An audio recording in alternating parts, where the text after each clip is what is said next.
स्वागत है आपका आपके चैनल पे। हिस्ट्री के मोस्ट इम्पॉर्टेंट क्वेश्चन आगामी सभी परीक्षाओं के लिए इम्पॉर्टेंट है, जहाँ पे इतिहास पूछा जाता है। तो इसलिए इस वीडियो को आप पूरा देखें और ज़रूर देखें। वीडियो अगर अच्छा लगे तो प्लीज़ वीडियो को लाइक, शेयर और चैनल को सब्सक्राइब ज़रूर करें। और भी बहुत से वीडियो चैनल पर पड़े हुए हैं, तो उन्हें जाके भी आप देख लेंगे बाद में। तो आइए पहला क्वेश्चन करते हैं। स्वराज पार्टी की स्थापना कब व कहाँ की गई थी? तो ऑप्शन नंबर बी सही है, 1923 इलाहाबाद में। इसकी स्थापना आपके CR दास और मोतीलाल नेहरू ने की थी। CR दास का पूरा नाम था चित्तरंजन दास। अगला क्वेश्चन देखते हैं। साइमन कमीशन में कितने सदस्य थे? ऑप्शन नंबर सी सही है, 1 अध्यक्ष और 6 सदस्य। साइमन कमीशन में सभी के सभी सदस्य जो थे वो अंग्रेज़ थे, एक भी भारतीय नहीं था। साइमन कमीशन का गठन 1927 में हुआ था और ये फरवरी 1928 में भारत आया था। इसका विरोध ही हुआ था, इसलिए साइमन गो बैक के नारे लगे थे और उसमें लाला लाजपत राय की लाठी लग के मौत हो गई थी 1 महीने बाद। अगला क्वेश्चन देखते हैं। किस आंदोलन के दौरान महात्मा गांधी ने अपनी केसर हिंद की पदवी वापस कर दी? ऑप्शन नंबर बी सही है, असहयोग आंदोलन। असहयोग आंदोलन आपका 1 अगस्त 1920 में शुरू हुआ था। इसी के दौरान गांधी जी ने केसर हिंद की उपाधि वापस कर दी थी। असहयोग आंदोलन में ही गांधी जी ने कहा था कि अगर यह आंदोलन सफल रहा तो 1 वर्ष के भीतर ही स्वराज की प्राप्ति होगी। लेकिन 4 फरवरी 1922 में चोरी चोरा कांड हो जाने की वजह से ये आंदोलन जो है पूर्णतः सफल नहीं हो पाया। अगला क्वेश्चन देखते हैं। 1921 के कांग्रेस के वार्षिक अधिवेशन की अध्यक्षता किसने की थी? तो 1921 के अधिवेशन के अध्यक्ष तो आपके चित्तरंजन दास थे, लेकिन वो उस समय जेल में बंद थे। इस कारण अध्यक्षता जो है हकीम अजमल खां ने की थी। ऑप्शन नंबर बी सही है। अगला क्वेश्चन देखते हैं। और यह अधिवेशन जो है आपका अहमदाबाद में हुआ था, 1921 वाला। अगला क्वेश्चन देखते हैं। निम्नलिखित में से किसका स्थगन गांधी इरविन समझौते में किया जाना प्रस्तावित था?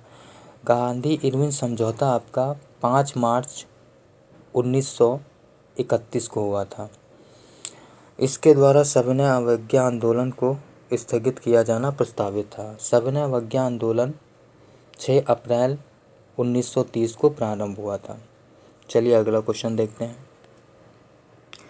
गांधी जी ने सविनय अवज्ञा आंदोलन पुनः कब प्रारंभ किया? तो पुनः इसको जो है 1932 में प्रारंभ किया गया था। ऑप्शन नंबर ए सही है। अगला क्वेश्चन है। कांग्रेस के एकमात्र प्रतिनिधि के रूप में गांधी जी ने किस गोलमेज सम्मेलन में भाग लिया था? इसको राउंड टेबल कॉन्फ्रेंस भी कहते हैं इंग्लिश में, कभी आ जाए तो ध्यान रखिएगा। तो द्वितीय गोलमेज सम्मेलन में गांधी जी ने भाग लिया था आपका, ठीक है।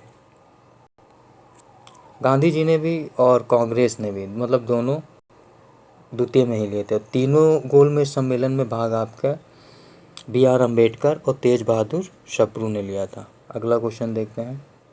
भगत सिंह और उनके साथियों को फांसी कब हुई? तो भगत सिंह और उनके साथियों को फांसी जो है 23 मार्च 1931 को हुई थी। इनके साथी कौन थे? राजगुरु और सुखदेव। चलिए अगला क्वेश्चन देखते हैं। महात्मा गांधी ने पहला आमरण अनशन कब प्रारंभ किया? तो आपका सांप्रदायिक पंचांट आया था इसी के समय। इसको ही कैमनुअल अवार्ड भी कहते हैं। ये 1932 में आया था। इसमें दलितों के लिए अलग से मतलब आरक्षण की सुविधा थी। इस वजह से गांधी जी ने आमरण अनशन कर दिया था और इसी के बाद पूना समझौता होता है। चलिए अगला क्वेश्चन देखते हैं। पूना पैक्ट किनके मध्य हुआ? लीजिए आ गया क्वेश्चन। तो ये आपका महात्मा गांधी और BR अम्बेडकर के बीच हुआ था। ऑप्शन नंबर सी सही है। ये सितंबर 1932 में हुआ था। आई थिंक 25 या 26 सितंबर था। अगला क्वेश्चन देखते हैं। किस कानून के लिए कहा गया ना कोई अपील, ना दलील, ना वकील? तो आपका रॉलेट एक्ट के लिए कहा गया था। रॉलेट एक्ट 1919 का था। इसी के विरोध में जलियांवाला बाग हत्याकांड हुआ था। मतलब विरोध हुआ था, उसी के कारण, रोलट एक्ट के कारण ही जलियांवाला बाग आपका हत्याकांड हुआ था 13 अप्रैल 1919 को। चलिए अगला क्वेश्चन देखते हैं। इल्बर्ट बिल विवाद जो है, इल्बर्ट बिल जो है एक्ट, ये लॉर्ड रिपन के समय में आया था 1883 में। चलिए अगला क्वेश्चन देखते हैं। व्यक्तिगत सत्याग्रह के लिए विनोबा भावे को प्रथम सत्याग्रही चुना गया था और दूसरा सत्याग्रही कौन था?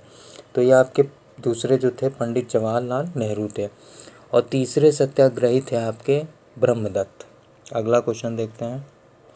व्यक्तिगत सत्याग्रह जो है आपका, ये 17 अक्टूबर 1940 को शुरू हुआ था।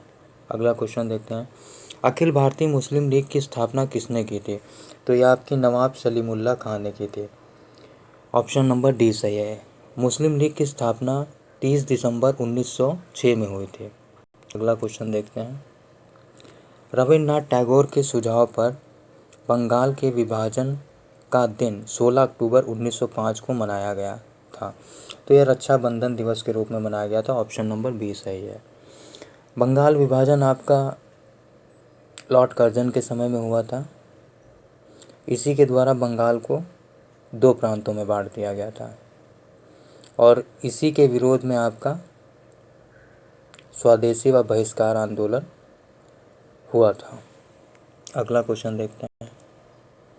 मद्रास के 1927 के कांग्रेस अधिवेशन का, जहां भारतीय राष्ट्रीय कांग्रेस ने साइमन कमीशन के बहिष्कार का प्रस्ताव स्वीकार किया, तत्कालीन अध्यक्ष थे? तो ये आपके डॉक्टर M.A. अंसारी थे। ऑप्शन नंबर डी सही है।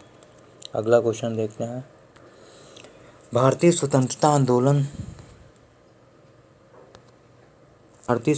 आंदोलन से संबंधित निम्नलिखित घटनाओं को उनके सही कालक्रम में लगाने के लिए घटनाओं के नीचे दिए गए कूट का प्रयोग करें।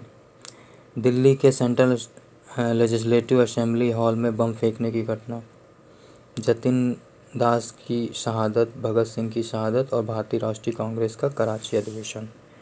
आइए करते हैं इसे। तो ये हुआ था आपका 8 दिल्ली सेंट्रल मतलब केंद्रीय विधानसभा में जो बम फेंका गया था भगत सिंह के द्वारा, ये आपका 8 अप्रैल 1929 में हुआ था। और जतिन प्रसाद की मृत्यु भी इनके फांसी से पहले हुई थी। और कराची का अधिवेशन आपका, ये आपका सितंबर में हुआ था। तो सही ऑप्शन क्या होगा, आइए मिलाते हैं। सही ऑप्शन आपका होगा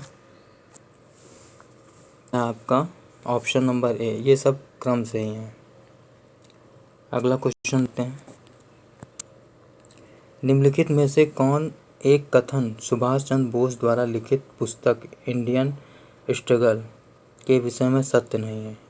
या भारतीय स्वाधीनता आंदोलन का विवेचन 1920 से एवं 42 के मध्य करती है? यह आपका सही है। इसमें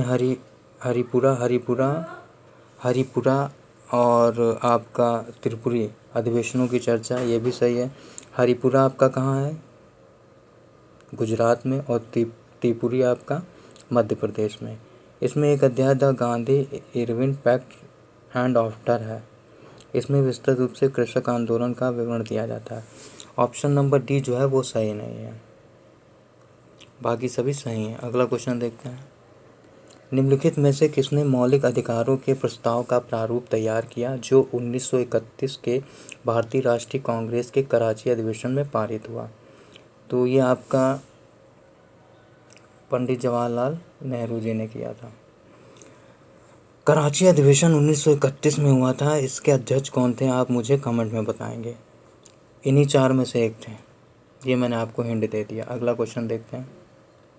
निम्नलिखित में से किसने बचाव पक्ष के वकीलों का नेतृत्व प्रसिद्ध आज़ाद हिंद फौज के मुकदमे में दिल्ली के लाल किले में किया था?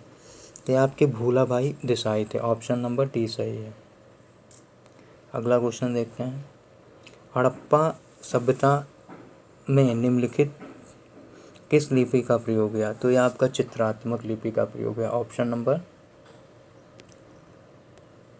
ऑप्शन नंबर आपका बी सही है। ये देखते हैं क्या है आपका। किस पुरा स्थल के दुर्ग में 7 अग्नि कुंड प्राप्त हुए हैं? तो ये आपका कालीबंगा है। कालीबंगा आपका कहाँ है? राजस्थान में है। निम्नलिखित हड़प्पा कालीन स्थलों में से किसमें नाली जिसमें नहाने धोने का पानी जाता है के निर्माण में लकड़ी का प्रयोग किया गया? तो ये आपका ऑप्शन नंबर सी सही है, कालीबंगा। कालीबंगा राजस्थान में है, लोथल आपका गुजरात में है, राखीगढ़ी हरियाणा में, आलमगीरपुर उत्तर प्रदेश में, मेरठ में। ये भी आपसे पूछा जाता है कौन कहाँ है। अगला क्वेश्चन देखते हैं। सिंधु घाटी के आवासीय क्षेत्र में निम्नलिखित में से कौन सा आरोहण क्रम है? मतलब कौन पहले किसका उत्खनन किया गया था, मतलब कौन पहले खोदा गया था, खुदाई किसकी पहले हुई थी? तो ऑप्शन नंबर ए सही है आपका, पहले हड़प्पा, फिर मोहनजोदड़ो, फिर धोलावीरा। धोलावीरा आपका कहाँ है? धोलावीरा आपका गुजरात में। हड़प्पा और मोहनजोदड़ो दोनों पाकिस्तान में है और दोनों सिंधु नदी के तट पे हैं। अगला क्वेश्चन देखते हैं। हड़प्पा सभ्यता की अधिकांश मोहरें निम्नलिखित में से बनी हुई थी? तो ये आपकी सेल खड़ी से बनी थी। ऑप्शन नंबर डी सही है। अगला क्वेश्चन देखते हैं। हड़प्पा के लोगों के सामान्य घरेलू बर्तन किससे बने होते थे? तो ये आपका ऑप्शन नंबर सी सही है, मिट्टी के अच्छी तरह पकाए गए चित्रात्मक बर्तन, मतलब उसमें चित्र बना हुआ करता था। अगला क्वेश्चन देखते हैं। सिंधु सभ्यता के बांट किस संख्या के गुणज थे? तो ये आपका 16 के गुणज में थे। ऑप्शन नंबर बी सही है। अगला क्वेश्चन देखते हैं। यूनानियों को कपास का ज्ञान भारतीयों से हुआ, वे इसे क्या कहते थे? ये वो उसे सिंडन कहते थे। ऑप्शन नंबर सी सही है। अगला क्वेश्चन है। सिंधु घाटी की सभ्यता में घोड़े के अवशेष कहाँ से मिले? तो ये आपके सुरकोटदा से मिले और सुरकोटदा आपका कहाँ है? गुजरात में। अगला क्वेश्चन देखते हैं। निम्नलिखित में से कौन सा स्थल हड़प्पा के लोगों का मनका निर्माण करने का प्रमाण देता है? जैसे मनका एक जैसे मोती होता है उसी की तरह होता है। तो ये आपका चौंदड़ों से मिला है। ऑप्शन नंबर सी सही है। अगला क्वेश्चन देखते हैं। एक मुद्रा पर एक व्यक्ति बाघ से लड़ता हुआ अंकित है, यह किस हड़प्पन स्थल से प्राप्त हुआ है? तो आपका मोहनजोदड़ो से प्राप्त हुआ है। ऑप्शन नंबर ए सही है। अगला क्वेश्चन है। हड़प्पा संस्कृति में किस प्रकार की मोहरें सर्वाधिक लोकप्रिय थे? तो आपकी चौकोर। ऑप्शन नंबर डी सही है। अगला क्वेश्चन है। हड़प्पा कालीन ताम रथ प्राप्त हुआ, ताम मतलब तांबे का, तो आपका दैमाबाद से प्राप्त हुआ है। दैमाबाद आपका महाराष्ट्र में। ऑप्शन नंबर सी सही है। अगला क्वेश्चन है। हड़प्पा संस्कृति के किस स्थल से घोड़े की हड्डियां मिली हैं? वही क्वेश्चन आ गया, रिपीट लैंग्वेज थोड़ी सी चेंज। सुरकोटदा गुजरात से। अगला क्वेश्चन देखते हैं। रेखीय माप के लिए हाथी दांत का पैमाना आपका कहाँ से मिला है? यह आपका लोथल से मिला है। लोथल कहाँ है? कमेंट में बताएंगे, अभी मैं आपको बता चुका हूँ। हड़प्पन स्तर से पकी मिट्टी का पैमाना, यह आपका कालीबंगा से मिला है। कालीबंगा कहाँ है? इससे पहले वाले क्वेश्चन में मैं आपको बता चुका हूँ, कमेंट में ज़रूर बताएं कालीबंगा कौन से राज्य में है। अगला क्वेश्चन है। सिंधु वासियों का मुख्य भोज पदार्थ क्या था? तो गेहूँ और चावल था। ऑप्शन नंबर ए सही है। अगला क्वेश्चन देखते हैं। हड़प्पा कालीन लोगों की निम्नलिखित में से किस फल का ज्ञान था? तो खजूर का ज्ञान था। ऑप्शन नंबर डी सही है। अगला क्वेश्चन देखते हैं।